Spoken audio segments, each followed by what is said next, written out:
Before we go further, I want to put out a trigger warning for any of our viewers who might find information about self harm or suicide and addiction disturbing or triggering. Today, there was a story that came up in the news that I've not been able to stop thinking about. It's been on my mind all day, and I was in a different shoot, but I just got home and I wanted to put this video out because I think it's something we need to talk about. What happened was apparently three sisters living in Ghaziabad, all minors, 16, 14, 12 years old, collectively together died by suicide after jumping from the ninth floor of their residential building in Ghaziabad. Apparently, it happened at 2 a.m. on Wednesday. The police are investigating whether this was a case of digital addiction or an online task based game which required them to take their lives. The girls' mobile phones have been seized. Diary, handwritten notes. One of the notes was, "Sorry, Papa, I'm feeling very, very alone." The police say the sisters appeared to be deeply immersed in an online fantasy world and were getting increasingly withdrawn from school and daily life. They'd stopped apparently going to school and spending all of their times immersed in this online world. From the diaries, they wrote that they were in love with Korean culture, K-pop, Korean movies, Korean music, short films, shows, and series. This is according to Deputy Commissioner of Police Nimesh Patil. The official also said that the parents had objected to their daughters watching all of this content or so much content and had taken away their phones. And that might have prompted the girls to take this extreme step. So effectively, they were spending all of their time online as children, 12 years old, 14 years old. And because their parents took away their mobile phones, all three of them together took this drastic step. According to the police, they had a device addiction. When family members barred the use of the phone, they took this step. They have not gone to school for the past 2 or 3 years because of this addiction, according to the police. Children are spending an enormous amount of time inside digital worlds and not in the real world. This is a shocking story, but it is not an isolated story. It shouldn't shock us because doctors that I've been talking to, teachers I've been talking to, parents across India are constantly talking about the fact that our children are developing device addictions and they're addicted to their mobile phones, to the internet, to gaming. Some of the data, Local Circles Survey 2025, said that 2 out of 3 urban parents said that their children were addicted to at least one of these three: gaming, social media, or video. Some children spend more than 6 hours a day on mobile phones. And by children, I mean anybody under the age of 18. Why are Indian children so vulnerable to this? Apparently, and I spoke to a doctor today. I had a conversation with a pediatrician today who said the youngest child who has come to him with a device addiction was 3 years old. Apparently, children as young as 2 or 3 years old have access to mobile phones or tablets. Screens often are being used as digital babysitters in nuclear families. India has the lowest data cost globally, which means unlimited data at a very low cost. So parents are able to hand their children these sort of hypnosis devices, and they sit in the corner and they do not move, and they do not move because it's taking over their brains. Unlimited gaming is being made fairly easy. Now, apparently, according to research, the kind of games that are causing concern in India: 1, battle royale games, so high adrenaline, violent, immersive games; 2, fantasy betting style games that have a blurred line between gambling and betting; shorter form hyper casual games, so quick hits, endless scrolling. Now, we don't have real money because that got banned in these games. Online betting got banned, but it's still very dangerous here, for young people. The warning signs, apparently, according to psychiatrists and teachers, is behavioral, first of all. So the children will start becoming angry and they will panic when their phones are taken away. They lie about how much time they're spending online and they lose interest in anything else. So they don't want to go outdoors. They don't want to talk to their friends physically. They don't want to talk to family members. They actually, if you take them out to a park or you take them out of the house, they'll say, when can we go back home? When can we go back home? Because that is when they can go back home and access the devices that they're missing so desperately. Physical, sleep deprivation, because they stay up all night on their devices. Eye strain, headaches, weight gain or weight loss, which is a very telling sign of any addiction. academically they start to fail, or their marks or their grades start to fall. There's a reduced attention span, there's a lot of anxiety, irritability, and a low tolerance for frustration, because they're used to sort of getting regular dopamine hits. Some hospitals in India are now running de-addiction clinics for children and for minors. There is a massive impact on mental health because of online gaming and addiction to devices. There's delayed emotional regulation. So they don't learn how to regulate their emotions. They don't learn social skills. There's anxiety, depression, and poor impulse control. Younger children with heavy screen exposure apparently have language development issues because they're not talking to other human beings. So they're not being prompted to actually speak, and they do not learn how to speak. Imagination and creative play comes down, and they do not have the ability to self-soothe, or to manage their emotions without some kind of simulation or stimulation, or watching something online. The things that makes these games or apps so addictive, and there is research about all of this, it specifically talks about design, endless loops. So, one of the questions that are being asked is that, remember when we were children and there was the Nintendo games that we used to play? Some children had access to it. What's the difference between that and this? The Nintendo game had a certain number of tries, and then it would be game over. It was done. You had to stop. Here, apparently, there is no stopping point for some of these games. It's never game over. It's just next level, next task, next level, next task.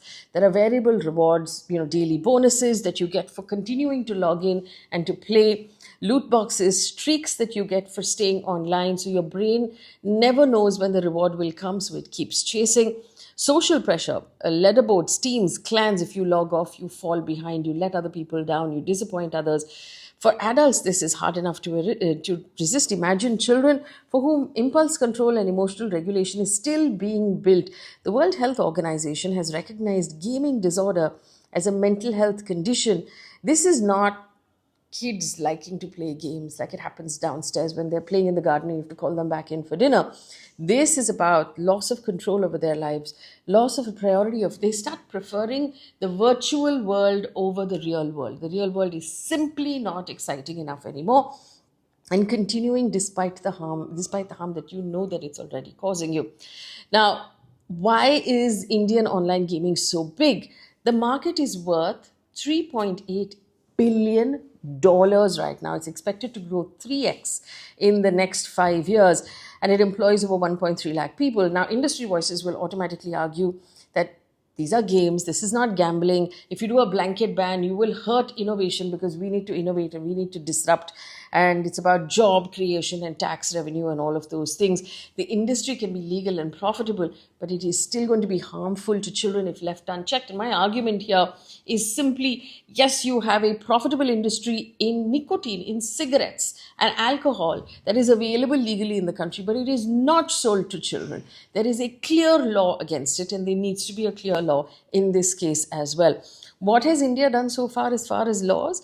Parliament in 2025 obviously banned online money games. So people can no longer bet online, as far as we know.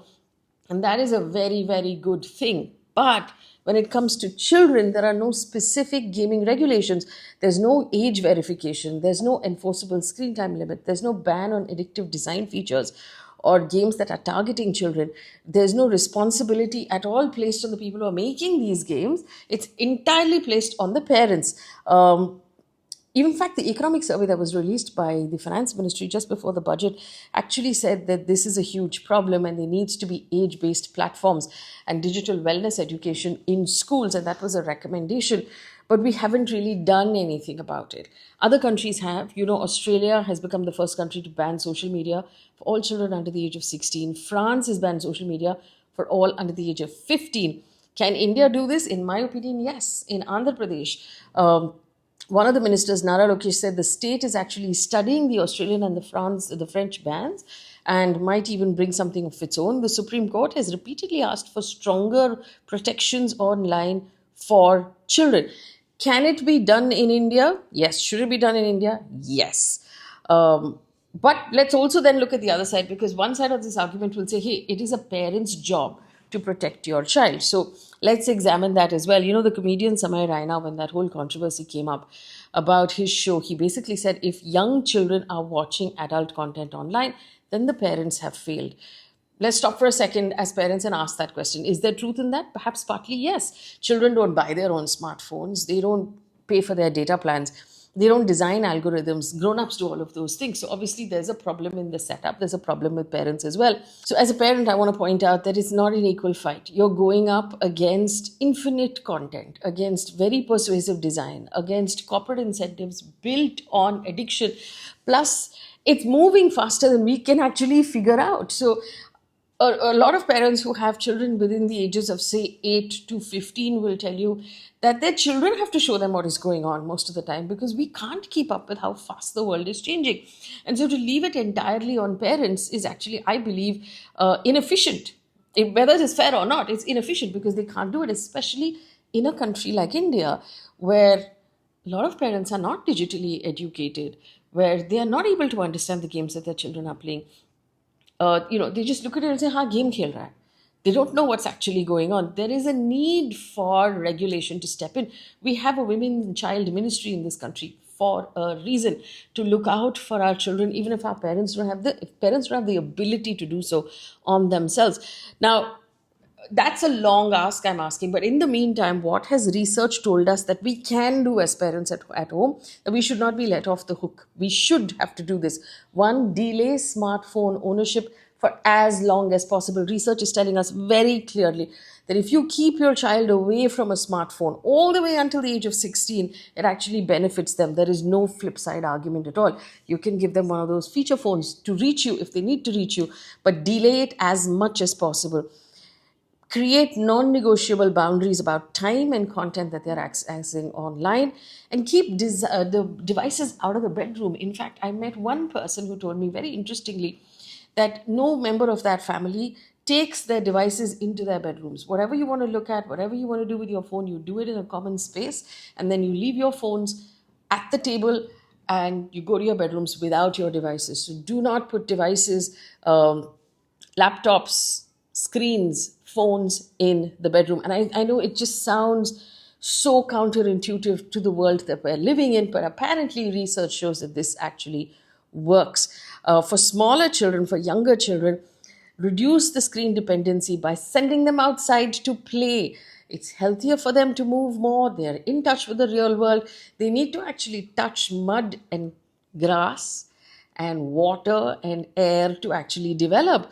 Sports and movement, music, art, unstructured boredom. Just sit there and get bored. It's fine. You don't need to be constantly entertained.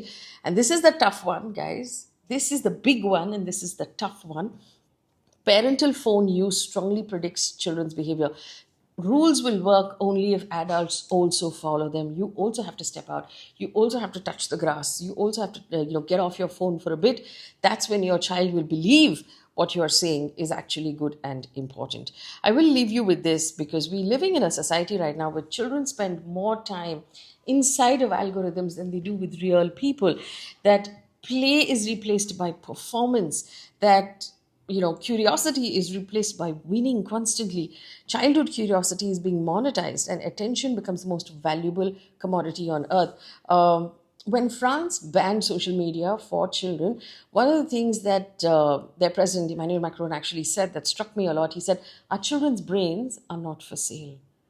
And I think that that's a really important thing as we sit here right now. And I will continue to think about those 3 young girls in Ghaziabad for days to come. It's not just our children's brains, right? Our children's lives, their well-being, their development, their ability to be resilient and to grow and to become full human beings. None of these things are up for sale for any business, for anything that's on the internet. It's not okay. And so this has to be a 2-pronged thing where the government needs to step in and do what is necessary. But in the meantime, I'm putting this video out as a cautionary tale and a call bell and an alarm for all parents who are watching this. We need to do more. We need to be more careful. We need to be more vigilant. We need to watch what our children are doing, who they're talking to, what's going on, what games they're playing, what kind of games they're playing. Because in the absence of regulation, it does become our responsibility. Leave me a comment in the comment section if you believe something needs to be done, and what you think. Because I'm not asking you, do you believe this is a problem? We know it's a problem. What can we do about it? Let me know.